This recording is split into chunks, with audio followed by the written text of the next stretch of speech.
ਹਾਜ਼ਰ ਹੈ ਸਰਦਾਰ ਗੁਰਬਚਨ ਸਿੰਘ ਭੁੱਲਰ ਹੋਰਾਂ ਦੀ ਲਿਖੀ ਹੋਈ ਕਹਾਣੀ ਗਤੀ। ਮਾਂ ਦੀ ਗਤੀ ਨਹੀਂ ਸੀ ਹੋਈ। ਜਾਗਦੇ ਨੂੰ ਮਾਂ ਦੀ ਯਾਦ ਹੀ ਆਉਂਦੀ, ਪਰ ਸੁੱਤਿਆਂ ਉਹ ਆਪ ਆ ਜਾਂਦੀ, ਸੁਫਨਾ ਬਣ ਕੇ ਆਉਂਦੀ ਤੇ ਪਾਣੀ ਮੰਗਦੀ। ਉਹਦਾ ਦੁੱਧ ਚਿੱਟਾ ਬਾਣਾ ਚੰਦ ਦੀ ਚਾਨਣੀ ਵਾਂਗ ਜਗ ਰਿਹਾ ਹੁੰਦਾ। ਉਹ ਕਦੀ ਵੀ ਕੋਈ ਹੋਰ ਗੱਲ ਨਾ ਕਰਦੀ, ਬਸ ਸੁੱਕੇ ਹੋਏ ਬੁੱਲ੍ਹਾਂ ਉੱਤੇ ਜੀਭ ਫੇਰਦੀ ਅਤੇ ਨਿਰਬਲ ਆਵਾਜ਼ ਵਿੱਚ ਆਖਦੀ, ਆ ਗਿਆ ਛੋਟਿਆ, ਪੁੱਤਰ ਪਾਣੀ ਦੇ। ਮੇਰੀ ਨੀਂਦ ਟੁੱਟ ਜਾਂਦੀ। ਮਾਂ ਦਾ ਚਾਨਣਾ ਵਜੂਦ ਹਨੇਰੇ ਵਿੱਚ ਘੁਲ ਜਾਂਦਾ। ਮੇਰਾ ਤਨ ਪਸੀਨੇ ਨਾਲ ਗਿੱਲਾ ਹੋਇਆ ਹੁੰਦਾ, ਪਰ ਮੂੰਹ ਸੁੱਕਿਆ ਪਿਆ ਹੁੰਦਾ। ਬੁੱਲ੍ਹ ਜਿਵੇਂ ਪਾਟੇ ਹੋਏ ਹੋਣ ਅਤੇ ਜੀਭ ਜਿਵੇਂ ਕਾਠ ਦੀ ਬਣੀ ਹੋਈ ਹੋਵੇ। ਮਾਂ ਦੀ ਤੇਹ ਮੇਰੇ ਸੁੱਕੇ ਸੰਗ ਵਿੱਚ ਕੰਡਿਆਂ ਵਾਂਗ ਚੁੱਭ ਰਹੀ ਹੁੰਦੀ। ਮੈਂ ਪਾਣੀ ਪੀਂਦਾ। ਮੇਰੀ ਤੇਹ ਤਾਂ ਕੁਝ ਬੁੱਝ ਜਾਂਦੀ, ਪਰ ਮਾਂ ਦੀ ਤੇਹ ਮੱਠੀ ਨਹੀਂ ਸੀ ਪੈਂਦੀ। ਅਗਲੀ ਰਾਤ ਉਹ ਫੇਰ ਸੁੱਕੇ ਹੋਏ ਬੁੱਲ੍ਹਾਂ ਉੱਤੇ ਜੀਭ ਫੇਰਦਿਆਂ ਆਪ ਪਾਣੀ ਮੰਗਦੀ, ਪੁੱਤਰ ਪਾਣੀ ਦੇ। ਮਾਂ ਦੇ ਸੁਫਨੇ ਨਾਲ ਬੇਹਾਲ ਹੋ ਕੇ ਜਾਗਿਆ ਮੈਂ ਪਾਸੇ ਪਰਤਦਾ ਹੋਇਆ ਸੌਣ ਦਾ ਯਤਨ ਕਰਦਾ, ਪਰ ਨੀਂਦ ਇਸ ਪਿੱਛੋਂ ਅੱਖਾਂ ਨਾਲ ਰੁੱਸ ਬੈਠਦੀ। ਲੋਕ ਆਖਦੇ, ਮਰਨ ਲੱਗੀ ਮਾਂ ਦੀ ਸੁਰਤ ਤੇਰੇ ਵੱਲ ਲੱਗੀ ਹੋਈ ਸੀ, ਇਸੇ ਕਰਕੇ ਉਹ ਤੇਰੇ ਸੁਪਨਿਆਂ ਵਿੱਚ ਆਉਂਦੀ ਹੈ। ਜਦੋਂ ਉਹਦੀ ਜਿੰਦ ਨੇ ਉਡਾਰੀ ਲਾਈ, ਉਹ ਤੇਥੋਂ ਹੀ ਪਾਣੀ ਮੰਗ ਰਹੀ ਸੀ। ਛੋਟਿਆ ਪੁੱਤਰ ਪਾਣੀ ਦੇ। ਭੈਣ ਭਰਾਵਾਂ ਵਿੱਚੋਂ ਸਭ ਤੋਂ ਛੋਟਾ ਹੋਣ ਕਰਕੇ ਮਾਂ ਨਾਂ ਲੈਣ ਦੀ ਥਾਂ ਛੋਟਾ ਹੀ ਆਖਦੀ। ਜੇ ਕਦੀ ਉਹ ਨਾਂ ਲੈ ਕੇ ਵੀ ਬੁਲਾਉਂਦੀ, ਮੈਨੂੰ ਅਜੀਬ ਲੱਗਦਾ, ਜਿਵੇਂ ਕਿਸੇ ਕਾਰਨ ਬਿੱਥ ਉੱਤੇ ਖਲੋ ਕੇ ਗੱਲ ਕਰ ਰਹੀ ਹੋਵੇ। ਉਹਦੇ ਮੂੰਹੋਂ ਨਿਕਲਦੇ ਸ਼ਬਦ ਛੋਟਿਆਂ ਵਿੱਚੋਂ ਅਸੀਮ ਮਮਤਾ ਛਲਕਦੀ, ਅਥਾਹ ਮੋਹ ਡੁੱਲ ਡੁੱਲ ਪੈਂਦਾ। ਭੈਣ ਭਰਾ ਮੇਰੇ ਨਾਲ ਮਿੱਠੀ ਈਰਖਾ ਕਰਦੇ ਅਤੇ ਮਾਂ ਨੂੰ ਮਿੱਠੀ ਟਿੱਚਰ ਕਰਦੇ। ਮਾਂ, ਅਸੀਂ ਸਾਰੇ ਤਾਂ ਦਾਣਿਆਂ ਵੱਟੇ ਵਟਾਏ ਹੋਏ ਹਾਂ, ਤੇਰੀ ਕੁੱਖੋਂ ਤਾਂ ਇਹੋ ਜੰਮਿਆ ਹੈ। ਮਾਂ ਆਖਦੀ, ਪਿਆਰੇ ਤਾਂ ਸਾਰੇ ਬਥੇਰੇ ਹੋ, ਪਰ ਇਹ ਮੇਰੀ ਬਚੀ ਖੁਚੀ ਪੂੰਜੀ ਦੀ ਖਰੀਦ ਹੈ, ਮੇਰਾ ਪੇਟ ਘਰੋੜੀ ਦਾ ਲਾਡਲਾ। ਉਹਨਾਂ ਨੂੰ ਉਸੇ ਲਹਿਜੇ ਵਿੱਚ ਚੜਾਉਂਦੀ, ਸੱਚ ਗੱਲ ਏ, ਤੁਹਾਡੇ ਨਾਲੋਂ ਥੋੜ੍ਹਾ ਜਿਹਾ ਵੱਧ ਪਿਆਰਾ। ਆਪਣੀ ਉਂਗਲ ਦੇ ਪੋਟੇ ਨੂੰ ਕੂਠੇ ਨਾਲ ਛੋਹ ਕੇ ਹੱਸ ਪੈਂਦੀ, ਬਸ ਐਵੇਂ ਇੰਨਾ ਕੁ ਵੱਧ ਪਿਆਰਾ। ਨਾਲ ਹੀ ਅਸੀਂ ਸਾਰੇ ਵੀ ਹੱਸ ਪੈਂਦੇ। ਇਸੇ ਕਰਕੇ ਜਦੋਂ ਮਾਂ ਨੇ ਪਾਣੀ ਮੰਗਿਆ, ਮੇਰਾ ਨਾਂ ਲੈ ਕੇ ਹੀ ਮੰਗਿਆ, ਛੋਟਿਆ ਪੁੱਤਰ ਪਾਣੀ ਦੇ। ਵੱਡੇ ਭਾਈ ਨੇ ਪਾਣੀ ਦਾ ਚਮਚਾ ਬੁੱਲ੍ਹਾਂ ਨੂੰ ਛੁਆਇਆ ਤਾਂ ਉਹਨੇ ਅੱਖਾਂ ਖੋਲ੍ਹਣ ਦਾ ਯਤਨ ਕੀਤਾ। ਉਹ ਆਪਣੇ ਚੁਫੇਰੇ ਪਸਰੀ ਧੁੰਦ ਵਿੱਚੋਂ ਉਹਦਾ ਚਿਹਰਾ ਪਛਾਣ ਗਈ ਲੱਗਦੀ ਸੀ। ਡੁੱਬਦੇ ਬੋਲਾਂ ਵਿੱਚ ਪੁੱਛਿਆ, ਆਇਆ ਨਹੀਂ ਛੋਟਾ ਅਜੇ? ਭਾਈ ਬੋਲਿਆ, ਆਉਂਦਾ ਹੈ ਛੋਟਾ ਵੀ ਮਾਂ, ਲੈ ਤੂੰ ਪਾਣੀ ਪੀ। ਉਹਨੇ ਪਾਣੀ ਦਾ ਚਮਚਾ ਮਾਂ ਦੇ ਖੁੱਲ੍ਹੇ ਬੁੱਲ੍ਹਾਂ ਵਿੱਚ ਪਾ ਦਿੱਤਾ।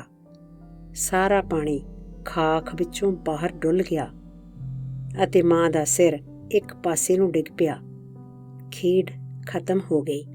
ਮਾਂ ਪਿਆਸੀ ਹੀ ਲੰਮੇ ਪੰਧ ਉੱਤੇ ਤੁਰ ਗਈ। ਮੈਨੂੰ ਘਰੋਂ ਗਿਆ ਇਸ ਵਾਰ 3 ਦਿਨ ਹੋ ਗਏ ਸਨ। ਮੇਰੇ ਜ਼ਿਲ੍ਹੇ ਦੇ ਇੱਕ ਹਲਕੇ ਤੋਂ ਵਿਧਾਨ ਸਭਾ ਲਈ ਉਪ ਚੋਣ ਹੋ ਰਹੀ ਸੀ। ਪਿਛਲੀਆਂ ਚੋਣਾਂ ਵੇਲੇ ਇੱਥੋਂ ਜਿੱਤਿਆ ਵਿਧਾਇਕ ਉਸ ਪਿੱਛੋਂ ਹੋਈਆਂ ਲੋਕ ਸਭਾ ਚੋਣਾਂ ਵਿੱਚ MP ਬਣ ਗਿਆ ਸੀ। ਆਪਣੇ ਅਖਬਾਰ ਦਾ ਜ਼ਿਲ੍ਹਾ ਪੱਤਰ ਪ੍ਰੇਰਕ ਹੋਣ ਕਰਕੇ ਮੈਂ ਇਨ੍ਹੀਂ ਦਿਨੀਂ ਬਹੁਤਾ ਧਿਆਨ ਇਸੇ ਚੋਣ ਵੱਲ ਦੇ ਰਿਹਾ ਸੀ। ਇੱਕ ਪਾਰਟੀ ਦੇ ਵੱਡੇ ਆਗੂ ਨੇ ਸਾਲਾ ਉਮੀਦਵਾਰ ਬਣਾਇਆ ਸੀ ਤੇ ਦੂਜੀ ਪਾਰਟੀ ਦੇ ਵੱਡੇ ਆਗੂ ਨੇ ਭਣੋਈਆ। ਇਸ ਸਿੰਘ ਫਸਵੇਂ ਮੁਕਾਬਲੇ ਵਿੱਚ ਬਾਕੀ ਸਭ ਖਬਰਾਂ ਪਿੱਛੇ ਰਹਿ ਗਈਆਂ ਸਨ।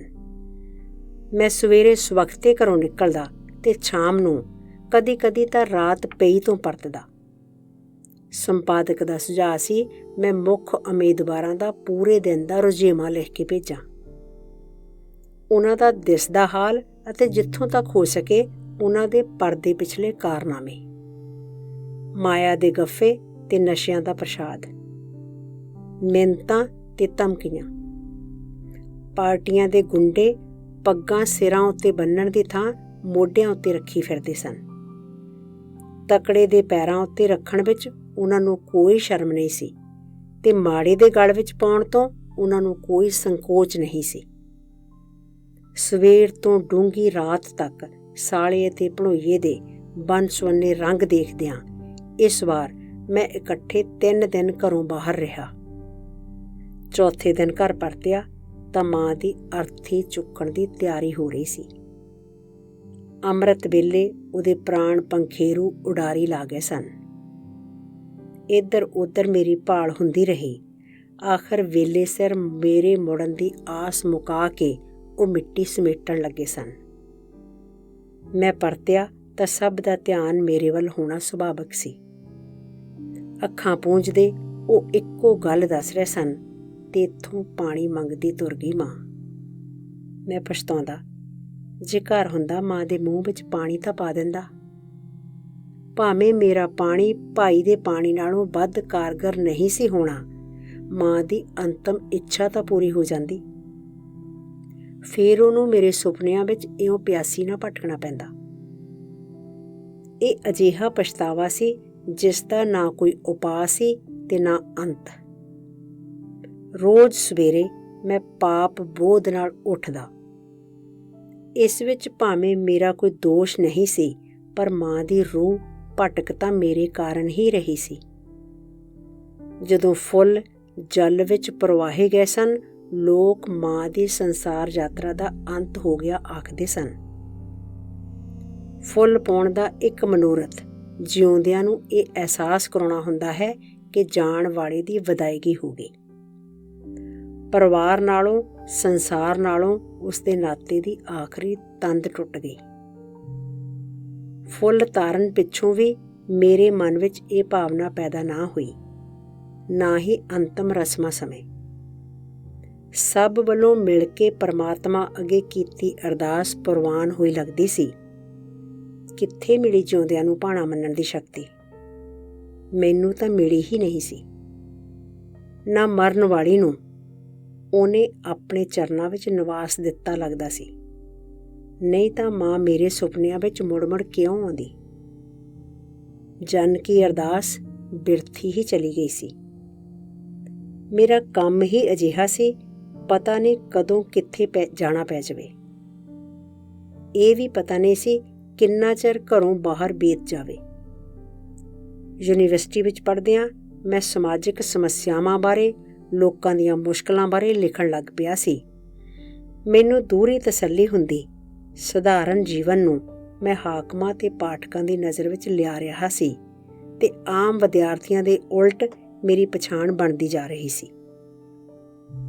ਪੜ੍ਹਾਈ ਖਤਮ ਹੋਣ ਮਗਰੋਂ ਭਾਵੇਂ ਮੇਰੇ ਸਾਹਮਣੇ ਕਈ ਰਾਹ ਸਨ, ਪਰ ਲਿਖਣ ਦੀ ਆਪਣੀ ਇੱਛਾ ਅਤੇ ਕਲਮ ਦੇ ਪ੍ਰਭਾਵ ਤੋਂ ਪ੍ਰੇਰਿਤ ਹੋ ਕੇ ਮੈਂ ਪੱਤਰਕਾਰੀ ਵਿੱਚ ਦਾਖਲਾ ਲੈ ਲਿਆ। ਸਬੱਬ ਅਜਿਹਾ ਬਣਿਆ ਕਿ ਇੱਧਰ ਮੇਰਾ ਕੋਰਸ ਪੂਰਾ ਹੋਇਆ, ਉੱਧਰ ਜਨਮੰਚ ਅਖਬਾਰ ਦਾ ਸਾਡੇ ਜ਼ਿਲ੍ਹੇ ਦਾ ਪੱਤਰ ਪ੍ਰੇਰਕ ਕੰਮ ਤੋਂ ਹਟਾ ਦਿੱਤਾ ਗਿਆ। ਦੋਸ਼ ਸੀ ਕਿ ਉਹਨੇ ਆਪਣੀ ਕਲਮ ਨੂੰ ਪੈਸੇ ਹੂੰਝਣ ਦਾ ਵਸੀਲਾ ਬਣਾਇਆ ਹੋਇਆ ਸੀ। ਕਿਸੇ ਦੀ ਜੇਬ ਉਹ ਵਿਰੋਧ ਵਿੱਚ ਨਾ ਲਿਖਣ ਦੇ ਇਕਰਾਰ ਨਾਲ ਝਾੜ ਲੈਂਦਾ ਸੀ ਤੇ ਕਿਸੇ ਦੇ ਪੱਖ ਵਿੱਚ ਲਿਖ ਕੇ ਉਹਦੀ ਤਸੱਲੀ ਦਾ ਮੁੱਲ ਮੰਗ ਲੈਂਦਾ। ਨਵਾਂ ਪੱਤਰ ਪ੍ਰੇਰਕ ਰੱਖਣ ਸਮੇਂ ਪੱਤਰਕਾਰੀ ਦੀ ਡਿਗਰੀ ਦੇ ਨਾਲ-ਨਾਲ ਮੇਰੀਆਂ ਅਖਬਾਰੀ ਲਿਖਤਾਂ ਦੀ ਫਾਈਲ ਵੀ ਬਹੁਤ ਕੰਮ ਆਈ ਸੀ। ਘਰ ਵਾਲੇ ਮੇਰੇ ਕੰਮ ਨੂੰ 24 ਘੰਟੇ ਦਾ ਝੰਜਟ ਆਖਦੇ। ਮੈਨੂੰ ਪਰ ਪੱਤਰਕਾਰੀ ਦੀ ਧੁਨ ਵਿੱਚ ਵੇਲੇ ਕੁਵੇਲੇ ਕਿਧਰੇ ਵੀ ਜਾਣਾ ਔਖਾ ਨਹੀਂ ਸੀ ਲੱਗਦਾ। ਅੱਧੀ ਰਾਤ ਕਿਤੇ ਕੁਝ ਹੋ ਜਾਵੇ, ਮੈਂ ਸਕੂਟਰ ਕੱਢ ਲੈਂਦਾ। ਕੋਈ ਘਟਨਾ, ਕੋਈ ਦੁਰਘਟਨਾ, ਕੋਈ ਲੜਾਈ ਝਗੜਾ, ਕੁਝ ਵੀ ਕਿਤੇ ਵੀ ਕਦੇ ਵੀ ਵਾਪਰ ਸਕਦਾ ਸੀ। ਉਹਦੀ ਤਹਿ ਤੱਕ ਜਾਣਾ ਮੇਰੇ ਲਈ ਅਖਬਾਰੀ ਫਰਜ਼ ਹੀ ਨਹੀਂ ਸੀ ਹੁੰਦਾ, ਸਮਾਜਿਕ ਜ਼ਿੰਮੇਵਾਰੀ ਵੀ ਹੁੰਦੀ। ਮਾਂ ਦੇ ਚਲਾਣੇ ਨਾਲ ਜ਼ਰੂਰ ਪਹਿਲੀ ਵਾਰ ਇਹ ਅਹਿਸਾਸ ਹੋਇਆ ਕਿ ਅਤੇ ਪਤੇ ਤੋਂ ਬਿਨਾਂ ਘਰੋਂ ਬਾਹਰ ਰਹਿਣਾ ਕਦੀ-ਕਦਾਈ ਕਿੰਨਾ ਦੁਖਦਾਈ ਵੀ ਹੋ ਸਕਦਾ ਹੈ। ਕੋਈ ਇੱਕ ਟਿਕਾਣਾ ਦੱਸੇ ਬਿਨਾਂ ਘਰੋਂ ਗਏ ਬੰਦੇ ਨੂੰ ਲੱਭਣ ਵਾਲੇ ਲੱਭਣ ਤਾਂ ਕਿੱਥੇ ਲੱਭਣ। ਮਗਰੋਂ ਜੇਬੀ ਫੋਨ ਦਾ ਯੁੱਗ ਆਇਆ। ਦੇਖਦਿਆਂ ਹੀ ਦੇਖਦਿਆਂ ਉਹਦਾ ਪ੍ਰਵੇਸ਼ ਸਾਡੇ ਇਲਾਕੇ ਦੇ ਪਿੰਡਾਂ ਤੱਕ ਵੀ ਹੋ ਗਿਆ। ਮੇਰਾ ਪਛਤਾਵਾ ਤਾਂ ਵਧਣਾ ਹੀ ਹੋਇਆ। ਜੇ ਜੇਬੀ ਫੋਨ ਦੀ ਸਹੂਲਤ ਕੁਝ ਸਮਾਂ ਪਹਿਲਾਂ ਮੇਰੇ ਵਰਗਿਆਂ ਤੱਕ ਪੁੱਜਦੀ ਹੋ ਜਾਂਦੀ, ਮੈਂ ਕਿਤੇ ਵੀ ਹੁੰਦਾ ਮਾਂ ਦੇ ਮੂੰਹ ਵਿੱਚ ਪਾਣੀ ਪਾਉਣ ਲਈ ਪਹੁੰਚ ਗਿਆ ਹੁੰਦਾ। ਮਾਂ ਵਿਰਧ ਤਾਂ ਹੋ ਹੀ ਚੁੱਕੀ ਸੀ। ਸਰੀਰ ਡੋਬੇ ਸੋਕੇ ਰਹਿੰਦਾ, ਤਾਂ ਵੀ ਮੇਰੇ ਜਾਣ ਸਮੇਂ ਅਜਿਹਾ ਕੋਈ ਸੰਸਾ ਨਹੀਂ ਸੀ ਕਿ ਉਹ ਅਚਾਨਕ ਢਿੱਲੀ ਹੋ ਕੇ ਬਿਨਾਂ ਕਿਸੇ ਔੜ ਪੌੜ ਤੋਂ ਤੁਰ ਜਾਵੇ। ਮੇਰੀ ਉਡੀਕ ਦਾ ਮੌਕਾ ਵੀ ਉਹਨੂੰ ਨਾ ਮਿਲਿਆ। ਜਦੋਂ ਮਾਂ ਨੇ ਆਖਿਆ ਸੀ, ਛੋਟਿਆ ਪੁੱਤਰ ਪਾਣੀ ਦੇ, ਮੈਂ ਹਾਜ਼ਰ ਹੁੰਦਾ ਤਾਂ ਮਾਂ ਦੀ ਰੂਹ ਤ੍ਰਿਪਤ ਹੋ ਜਾਂਦੀ। ਮਰਨ ਪਿੱਛੋਂ ਉਹਨੂੰ ਇਉਂ ਭਟਕਣਾ ਨਾ ਪੈਂਦਾ।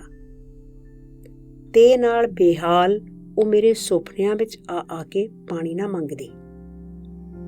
ਕਈ ਲੋਕ ਆਖਦੇ, ਜੇ ਕਦੀ ਸੁਪਨੇ ਵਿੱਚ ਤੇਰੇ ਹੱਥੋਂ ਮਾਂ ਦੇ ਮੂੰਹ ਵਿੱਚ ਪਾਣੀ ਪੈ ਜਾਵੇ, ਉਹਦੀ ਤੇ ਤ੍ਰਿਪਤ ਹੋ ਜਾਵੇ, ਭਟਕ ਰਹੀ ਉਹਦੀ ਆਤਮਾ ਦੀ ਗਤੀ ਹੋ ਜਾਵੇ, ਤਾਂ ਉਹ ਤੇਰੇ ਸੁਪਨਿਆਂ ਵਿੱਚ ਆਉਣੋਂ ਹਟ ਜਾਵੇ। ਪਰ ਮੇਰਾ ਸੁਪਨਾ ਤਾਂ ਸੁੱਕੇ ਬੁੱਲਾਂ ਉੱਤੇ ਜੀਵ ਫੇਰਦੀ ਮਾਂ ਦੇ ਟੁੱਟਦੇ ਬੋਲਾਂ, ਛੋਟਿਆ ਪੁੱਤਰ ਪਾਣੀ ਦੇ ਨਾਲ ਹੀ ਟੁੱਟ ਜਾਂਦਾ। ਸੁਪਨੇ ਨੂੰ ਹੋਰ ਲੰਮਾ ਕਰ ਲੈਣਾ ਤੇ ਮਾਂ ਦੇ ਬੋਲਾਂ ਨਾਲ ਜਾਗਣ ਦੀ ਥਾਂ ਸੁੱਤਾ ਰਹਿ ਕੇ ਤਿਹਾਈ ਮਾਂ ਨੂੰ ਪਾਣੀ ਪਿਆ ਦੇਣਾ ਮੇਰੇ ਵੱਸ ਵਿੱਚ ਤਾਂ ਨਹੀਂ ਸੀ। ਮਾਂ ਦੇ ਪਾਣੀ ਮੰਗਣ ਨਾਲ ਹੀ ਨੀਂਦ ਟੁੱਟ ਜਾਂਦੀ ਤੇ ਸੁਪਨਾ ਮੁੱਕ ਜਾਂਦਾ। ਮਾਂ ਨੂੰ ਪਾਣੀ ਪਿਆਉਣ ਦਾ ਮੌਕਾ ਕਿੱਥੋਂ ਮਿਲਦਾ? ਕਈ ਲੋਕ ਸਲਾਹ ਦਿੰਦੇ, ਤੂੰ ਪਿਹੋਏ ਜਾ ਕੇ ਮਾਂ ਦੀ ਗਤੀ ਕਰਵਾ ਆ। ਮੈਨੂੰ ਪਰ ਅਜਿਹਾ ਸਭ ਕੁਝ ਅੰਧ ਵਿਸ਼ਵਾਸ ਅਤੇ ਤਰਕਹੀਣ ਲੱਗਦਾ। ਮੌਤ ਮਗਰੋਂ ਕੋਈ ਆਤਮਾ ਸਰੀਰ ਵਿੱਚੋਂ ਉਡਾਰੀ ਨਹੀਂ ਲਾਉਂਦੀ ਜੋ ਅਤ੍ਰਿਪਤੀ ਦੀ ਹਾਲਤ ਵਿੱਚ ਭਟਕਦੀ ਰਹੇ ਅਤੇ ਤ੍ਰਿਪਤੀ ਦੀ ਸੂਰਤ ਵਿੱਚ ਸ਼ਾਂਤ ਹੋ ਜਾਵੇ। ਮੈਂ ਸਮਝਦਾ ਆਖਰੀ ਸਮੇਂ ਮਾਂ ਦੇ ਮੂੰਹ ਵਿੱਚ ਪਾਣੀ ਨਾ ਪਾ ਸਕਣ ਦਾ ਪਛਤਾਵਾ ਸੁਫਨਾ ਬਣ ਕੇ ਪ੍ਰਗਟ ਹੁੰਦਾ ਹੈ। ਇਸ ਵਿੱਚ ਗਤੀ ਬੇਗਤੀ ਕਿੱਥੋਂ ਆ ਗਈ? ਤਾਂ ਵੀ ਕਈ ਵਾਰ ਮੈਂ ਦੁਬਿਧਾ ਵਿੱਚ ਪੈ ਜਾਂਦਾ। ਮੇਰੇ ਸੁਪਨਿਆਂ ਵਿੱਚ ਹੀ ਸਹੀ ਮਾਂ ਆਖਰ ਭਟਕ ਤਾਂ ਰਹੀ ਸੀ। ਜੇ ਭਲਾ ਕਿਸੇ ਹੀਲੇ ਉਹਦੀ ਭਟਕਣ ਮੁੱਕ ਸਕੇ, ਜੇ ਭਲਾ ਕਿਸੇ ਰੀਤ ਰਸਮ ਦੇ ਮਨੋਵਿਗਿਆਨਕ ਪ੍ਰਭਾਵ ਸਦਕਾ ਮੈਨੂੰ ਇਹ ਸੁਪਨਾ ਆਉਣਾ ਬੰਦ ਹੋ ਜਾਵੇ। ਪਰ ਮਾਂ ਦੀ ਗਤੀ ਦਾ ਉਹ ਜੋ ਢੰਗ ਦੱਸਦੇ, ਉਹ ਮੈਨੂੰ ਹਾਸੋਹੀਣਾ ਲੱਗਦਾ। ਉਸ ਉੱਤੇ ਵਿਸ਼ਵਾਸ ਕਰਨਾ ਤਾਂ ਦੂਰ ਦੀ ਗੱਲ ਸੀ, ਮੈਂ ਆਪਣੀ ਨਜ਼ਰ ਨੂੰ ਆਪ ਹੀ ਮੂਰਖ ਲੱਗਣਾ ਸੀ।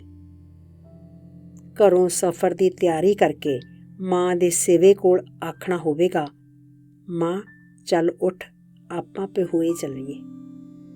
ਸਕੂਟਰ ਦੀ ਪਿਛਲੀ ਸੀਟ ਝਾੜ ਪੂੰਝ ਕੇ ਕਹਿਣਾ ਹੋਵੇ, ਮਾਂ ਠੀਕ ਹੋ ਕੇ ਬੈਠ।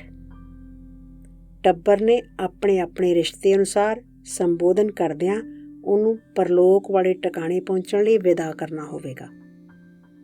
ਸਟੇਸ਼ਨ ਕੋਲ ਸਕੂਟਰ ਖੜਾ ਕਰਕੇ ਮਾਂ ਨੂੰ ਉਤਰਨ ਲਈ ਕਹਿਣਾ ਹੋਵੇਗਾ।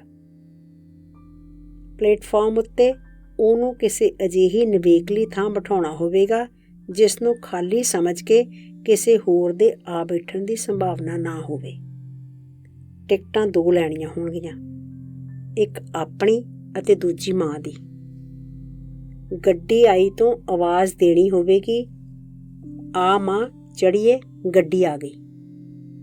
ਉਹ ਦੱਸ ਦੇ ਗੱਡੀ ਵਿੱਚ ਸੀਟ ਜੇ ਖਾਲੀ ਨਾ ਵੀ ਹੋਵੇ ਕੋਈ ਮੁਸ਼ਕਲ ਨਹੀਂ ਹੋਵੇਗੀ। ਜਦੋਂ ਕਹੇਗਾ ਮੈਂ ਮਾਂ ਨੂੰ ਲੈ ਕੇ ਪਿਹੋਏ ਚੱਲਿਆ ਹਾਂ, ਕੋਈ ਨਾ ਕੋਈ ਝੱਟ ਖੜਾ ਹੋ ਜਾਵੇਗਾ। ਇਸ ਰੀਤ ਬਾਰੇ ਸਭ ਜਾਣਦੇ ਹਨ। ਲੋਕ ਗਤੀ ਲਈ ਜਾਣ ਵਾਲਿਆਂ ਵਾਸਤੇ ਸੀਟ ਵਿਹਲੀ ਕਰਨ ਨੂੰ ਪੁੰਨ ਸਮਝਦੇ ਹਨ। ਗੱਡੀ ਤੋਂ ਉਤਰ ਕੇ ਉਹਨੂੰ ਇਉਂ ਹੀ ਨਾਲ ਤੋਰਦਿਆਂ ਸਟੇਸ਼ਨ ਤੋਂ ਪਿਹੋਏ ਤੱਕ ਲਿਜਾਣਾ ਹੋਏਗਾ। ਉੱਥੇ ਪੰਡਤ ਆਪੇ ਪੂਜਾ ਪਾਠ ਕਰ ਦੇਣਗੇ। ਪੂਜਾ ਦੀ ਸਮਾਪਤੀ ਮਗਰੋਂ ਮਾਂ ਸਭੇ ਰਿਸ਼ਤੇ ਤੋੜ ਕੇ ਉੱਥੇ ਰਹਿ ਜਾਵੇਗੀ, ਤੂੰ ਇਕੱਲਾ ਪਿੰਡ ਆ ਜਾਵੀਂ। ਪੰਡਤ ਗੋਪਾਲ ਦਾਸ ਨੂੰ ਪਤਾ ਲੱਗਿਆ ਤਾਂ ਉਹਨੇ ਕਿਹਾ, ਜੇ ਤੂੰ ਮਾਂ ਦੀ ਪੱਕੀ ਗਤੀ ਕਰਵਾਉਣੀ ਹੈ ਤਾਂ ਥੋੜ੍ਹਾ ਚਿਰ ਹੋਰ ਠਹਿਰ ਜਾ। ਚੇਤਰ ਦੀ 14 ਨੂੰ ਪਿਹੋਏ ਦੇ ਫਲਗੂ ਤੀਰਥ ਜਾਮੀ। ਬੜਾ ਮਹਾਤਮ ਹੈ ਫਲਗੂ ਤੀਰਥ ਦਾ। ਗਤੀ ਲਈ ਪੁਰਾਤਨ ਕਾਲ ਤੋਂ ਗਿਆ ਜੀ ਨੂੰ ਪਵਿੱਤਰ ਸਥਾਨ ਮੰਨਿਆ ਜਾਂਦਾ ਸੀ। ਉੱਥੇ ਦੇ ਹੀ ਸਨ ਫਲਗੂ ਜੀ। ਸੀਤਾ ਮਾਤਾ ਨੇ ਵੀ ਸ਼੍ਰੀ ਰਾਮ ਜੀ ਦੀ ਆਗਿਆ ਨਾਲ ਪਿਤਾ ਜਨਕ ਦੀ ਗਤੀ ਗਿਆ ਜੀ ਪਹੁੰਚ ਕੇ ਹੀ ਕਰਵਾਈ ਸੀ। ਫਲਗੂ ਰਿਸ਼ੀ ਜੀ ਪਿਹੋਏ ਵਿਆਹੇ ਹੋਏ ਸਨ। ਇੱਕ ਵਾਰ ਪਿਹੋਏ ਦੇ ਲੋਕਾਂ ਨੇ ਉਹਨਾਂ ਨੂੰ ਗਿਆ ਜੀ ਪਹੁੰਚਣ ਵਿੱਚ ਆਉਂਦੀਆਂ ਦੁਸ਼ਵਾਰੀਆਂ ਬਾਰੇ ਦੱਸਿਆ। ਲੰਮੇ ਬਿਖੜੇ ਪੰਧ ਤੇ ਸ਼ੇਰ ਬਘੇਰਿਆਂ ਵਾਲੇ ਜੰਗਲ ਬੇਲੇ।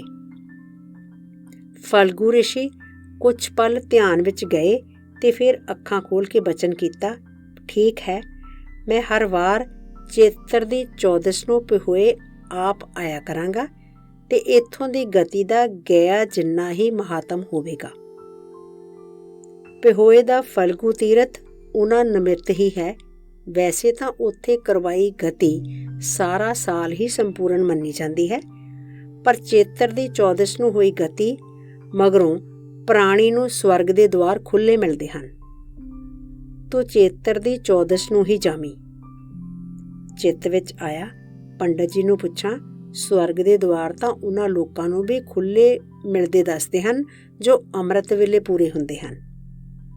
ਮਾਂ ਦੀ ਜੀਵਨ ਲੀਲਾ ਵੀ ਅੰਮ੍ਰਿਤ ਵੇਲੇ ਹੀ ਸਮਾਪਤ ਹੋਈ, ਤਾਂ ਫਿਰ ਉਹਨੂੰ ਸਵਰਗ ਦੇ ਦੁਆਰ ਖੁੱਲ੍ਹੇ ਕਿਉਂ ਨਾ ਮਿਲੇ?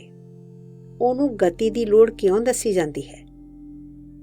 ਪਰ ਮਾਂ ਨੂੰ ਲੈ ਕੇ ਮੈਂ ਕਿਸੇ ਬਹਿਸਬਾਜ਼ੀ ਵਿੱਚ ਨਹੀਂ ਸੀ ਪੈਣਾ ਚਾਹੁੰਦਾ। ਮੈਂ ਚੁੱਪ ਰਹਿਣਾ ਹੀ ਠੀਕ ਸਮਝਿਆ।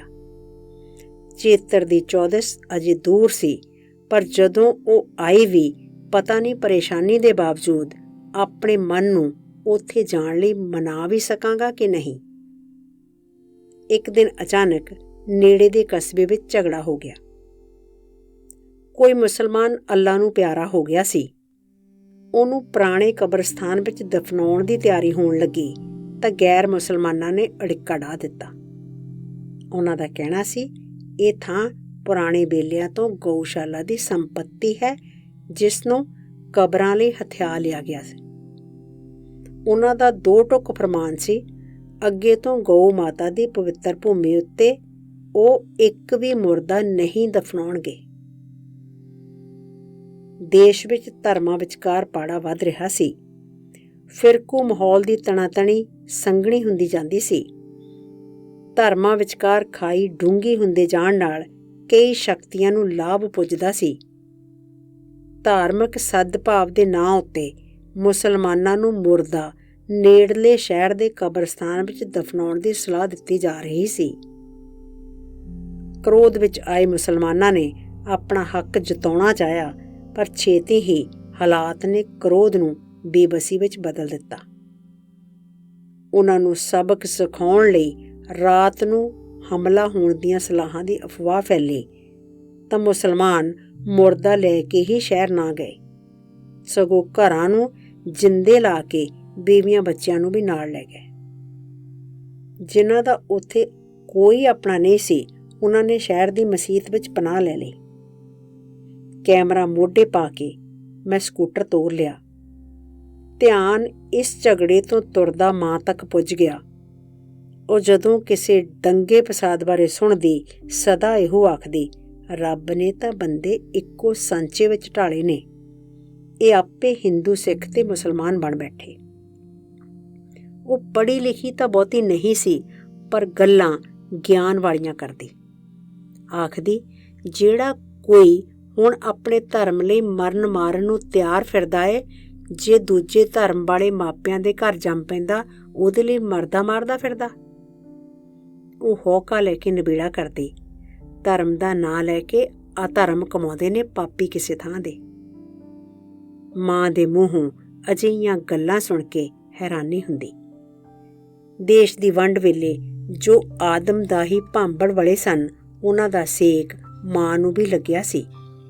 ਨਾਨਾ ਨਾਨੀ ਭਾਵੇਂ ਬੱਚਿਆਂ ਸਮੇਤ ਸਹੀ ਸਲਾਮਤ ਇੱਧਰ ਆ ਗਏ ਸਨ, ਪਰ ਆਏ ਖਾਲੀ ਹੱਥ ਅਤੇ ਭਰੇ ਹੋਏ ਮਨ ਨਾਲ ਸਨ।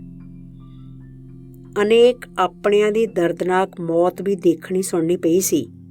ਅਤੇ ਸਭ ਜ਼ਮੀਨ ਜਾਇਦਾਦ ਵੀ ਉਧਰੇ ਛੱਡਣੀ ਪਈ। ਉਖੜੀਆਂ ਕੱਟੀਆਂ ਜੜ੍ਹਾਂ ਪਰਾਏ ਦੇਸ਼ ਵਿੱਚ ਨਵੇਂ ਸਿਰਿਓਂ ਲਾਉਣੀਆਂ ਅਸੰਭਵ ਲੱਗਦੀਆਂ ਹਨ। ਇਹ ਸਭ ਇੰਨਾ ਦਿਲਚੀਰਵਾਂ ਸੀ ਕਿ ਮਾਂ ਪਰਤਵੀਂ ਝਾਤ ਪਾਉਣ ਤੋਂ ਸੰਕੋਚ ਕਰਦੀ। ਜੇ ਕਦੀ ਉਸ ਸਮੇਂ ਵੱਲ ਪਰਤਣਾ ਪੈਂਦਾ, ਉਹ ਪੀੜ ਹੋ ਜਾਂਦੀ ਅਤੇ ਸੁਣਨ ਵਾਲੇ ਦਾ ਹਿਰਦਾ ਕੰਬ ਜਾਂਦਾ। ਤਾਂ ਵੀ ਮਾਂ ਦੀਆਂ ਗੱਲਾਂ ਵਿੱਚ ਨਫ਼ਰਤ ਦੀ ਕੋਈ ਭਾਅ ਨਾ ਦੇਖ ਕੇ ਹੈਰਾਨੀ ਹੁੰਦੀ। ਉਹਨਾਂ ਨੂੰ ਕਿਹੋ ਜਿਹੇ ਦਿਨਾਂ ਵਿੱਚੋਂ ਦੀ ਲੰਘਣਾ ਪਿਆ ਸੀ ਕਿ ਸਾਡਾ ਦਰਦ ਉਹ ਦਿਨ ਦਿਖਾਉਣ ਵਾਲਿਆਂ ਲਈ ਨਫ਼ਰਤ ਵਿੱਚ ਵੱਟਣ ਲੱਗਦਾ। ਮਾਂ ਆਖਦੀ, ਨਫ਼ਰਤ ਬੰਦੇ ਨੂੰ ਜਾਨਵਰ ਬਣਾ ਦਿੰਦੀ ਹੈ। ਉਹ ਸਮਝਾਉਂਦੀ, ਕਿਸੇ ਹੋਰ ਲਈ ਨਫ਼ਰਤ ਕਿਸੇ ਹੋਰ ਦੀ ਝੋਲੀ ਕਾਹਤੋਂ ਪਾਉਣੀ ਹੋਈ। ਸਾਨੂੰ ਬਚਾਉਣ ਵਾਲੇ ਵੀ ਤਾਂ ਮੁਸਲਮਾਨ ਹੀ ਸਨ ਬੱਚਿਓ। ਉਹ ਸਾਡੇ ਮਨਾਂ ਨੂੰ ਇਹ ਆਖ ਕੇ ਸੰਤੁਲਿਤ ਕਰਨ ਦਾ ਯਤਨ ਕਰਦੀ, ਇੱਧਰ ਵਾਲਿਆਂ ਨੇ ਵੀ ਕੋਈ ਘੱਟ ਨਹੀਂ ਸੀ ਕੀਤੀ। ਮੈਂ ਚੁੱਪ ਰਹਿੰਦਾ। ਅਚੇਤ ਹੀ ਪਰ ਮਾਂ ਦੀਆਂ ਦੱਸੀਆਂ ਗੱਲਾਂ ਅੱਖੀਂ ਦੇਖੀਆਂ ਆਤੰਕੀ ਘਟਨਾਵਾਂ ਨਾਲ ਜੁੜਨ ਲੱਗਦੀਆਂ। ਪਰੇਸ਼ਾਨੀ ਵਧਣ ਲੱਗਦੀ ਤਾਂ ਮਾਂ ਦੀ ਸੂਝ ਅਤੇ ਸੋਚ ਹੀ ਠੰਡਾ ਛਿੜਕਣ ਦਾ ਕੰਮ ਕਰਦੀ। ਨਾਲੋਂ ਨਾਲ ਬਣੇ ਮੰਦਰ ਤੇ ਗੁਰਦੁਆਰੇ ਦੇ ਸਾਹਮਣੇ ਲੋਕ ਜੁੜੇ ਖਲੋਤੇ ਸਨ। ਮੇਰੇ ਚੇਤੇ ਵਿੱਚ ਉਹ ਅਣਦੇਖੀਆਂ ਭੀੜਾਂ ਉੱਭਰੀਆਂ ਜੋ ਮਾਂ ਦੀਆਂ ਗੱਲਾਂ ਵਿੱਚ ਸੁਣੀਆਂ ਸਨ।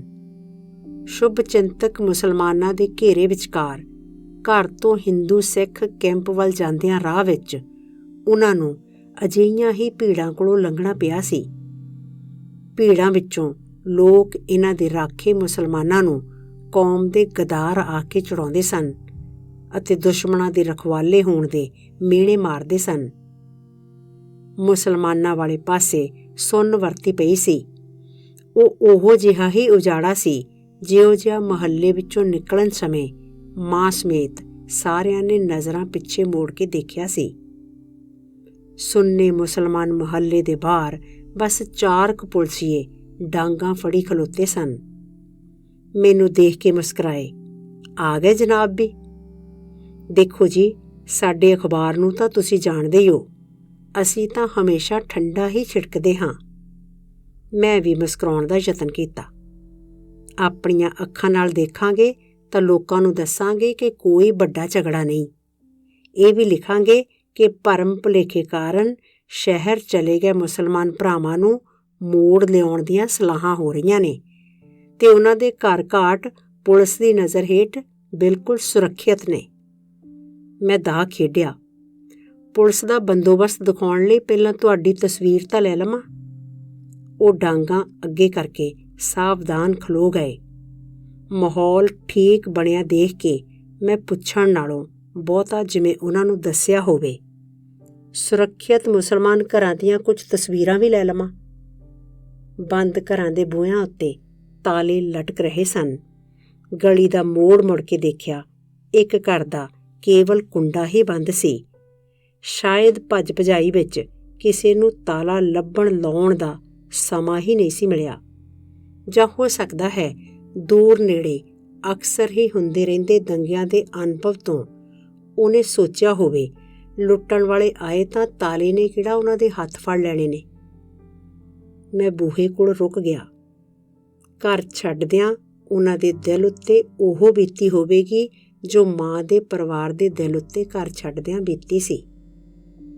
ਖੁੱਲ੍ਹੇ ਘਰ ਵਿੱਚ ਉਹ ਭਲਾ ਕੀ ਕੁਝ ਛੱਡ ਗਏ ਹੋਣਗੇ। ਮੈਂ ਇੱਧਰ ਉੱਧਰ ਦੇਖਿਆ, ਕੋਈ ਨਹੀਂ ਸੀ ਦੇਖ ਰਿਹਾ।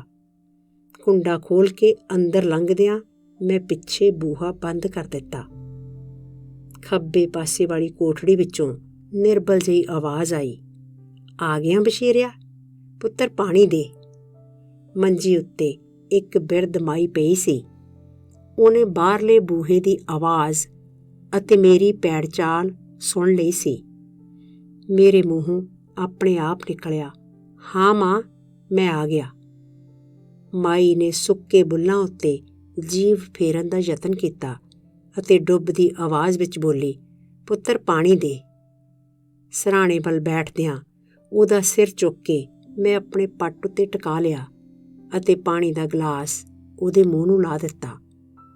ਪਾਣੀ ਅੰਦਰ ਲੰਘਣ ਦੀ ਥਾਂ ਸਾਰੇ ਦਾ ਸਾਰਾ ਖਾਖ ਵਿੱਚੋਂ ਬਾਹਰ ਡੁੱਲ ਗਿਆ। ਨਿਰਜਿੰਦ ਧੌਣ ਢਿੱਲੀ ਪੈ ਗਈ ਅਤੇ ਸਿਰ ਮੁੜ ਕੇ ਮੇਰੀ ਬੁੱਕਲ ਵਿੱਚ ਟਿਕ ਗਿਆ। ਤੁਰ ਅੰਦਰੋਂ ਮੇਰੀ ਭੁੱਬ ਨਿਕਲੀ, ਮਾਂ। ਮੇਰੇ ਹੰਝੂਆਂ ਦੀਆਂ ਧਾਰਾਂ ਉਹਦੇ ਬੁੱਲ੍ਹਾਂ ਉੱਤੇ ਚੋਣ ਲੱਗੀਆਂ। ਉਸ ਪਿੱਛੋਂ ਮੈਨੂੰ ਕਦੇ ਤਿਹਾਈ ਮਾਂ ਦਾ ਸੁਪਨਾ ਨਹੀਂ ਆਇਆ। ਦੋਸਤੋ, ਇਹ ਸੀ ਕਹਾਣੀ ਗਤੀ, ਗੁਰਬਚਨ ਸਿੰਘ ਭੁੱਲਰ ਹੋਰਾਂ ਦੀ ਲਿਖੀ ਹੋਈ।